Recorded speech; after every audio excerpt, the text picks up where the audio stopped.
கண்ணீர் கடலிலே விழமாட்டார். அவர் கண்ணீர் கடலிலே விழமாட்டார்.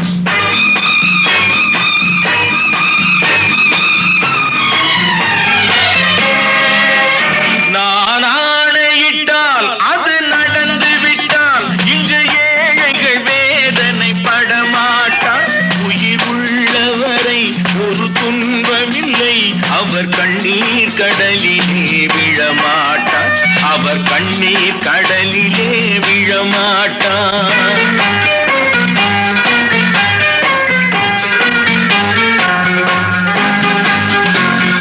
ஒரு தவறு செய்தால்